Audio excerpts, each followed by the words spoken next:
আসসালামু আলাইকুম। আমরা একটা গিগাবাইট 81 বোর্ড দিয়ে আজকে বসছি। তো এটার প্রবলেম হচ্ছে, এটার ফুল পাওয়ার সব ভোল্টেজ ওকে আছে এবং এটাতে পাওয়ার দিলে পাওয়ার থাকে, কিন্তু এটাতে ডিসপ্লে আসে না। তো আমরা প্রসেসর দেখেছি, প্রসেসর চেঞ্জ করেছি, একটা র্যাম চেঞ্জ করেছি।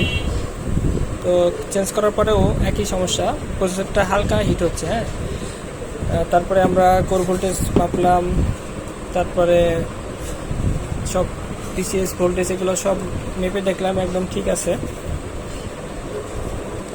তো আমরা দেখবো এরপরে হচ্ছে কী করলে বোর্ডটা ঠিক হচ্ছে, আপনাদের আমি আবার দেখাচ্ছি।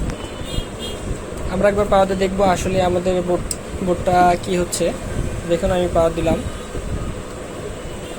দেখুন আমাদের পাওয়ার দিচ্ছি এবং এখান থেকে পাওয়ার সাপ্লাই পাওয়ার আছে এবং আমাদের বোর্ডেও পাওয়ার আছে, কিন্তু ডিসপ্লে দিচ্ছে না। এটার যে মেন কারণ, এটা আমি খুঁজে বের করে আপনাদের একটা ভিডিও আমি দিচ্ছি। তো আমরা এই বোর্ডটিতে সব কিছু চেক করে পরবর্তীতে একটা প্রবলেম দেখলাম, সেটা হচ্ছে আমাদের এই কোর আইসিটা আমরা চেঞ্জ করেছি এবং চেঞ্জ করার পরে আমরা ডিসপ্লেটা পেয়েছি। আমরা আবার পাওয়ার দিলাম, আপনাকে দেখুন আমরা বিপি স্পিকার লাগিয়েছি, দেখুন আমাদের ডিসপ্লে চলে এসছে, যে আমাদের কিবোর্ডে আপনারা দেখতে পাচ্ছেন। তো আমরা কোর আইসিটা চেঞ্জ করার পরে আমাদের ডিসপ্লেটা দিয়েছে। তো আমাদের সাথে থাকবেন, এরকম অনেক ভিডিও আমরা আপনাদের দেখাবো ইনশাল্লাহ। আসসালামু আলাইকুম।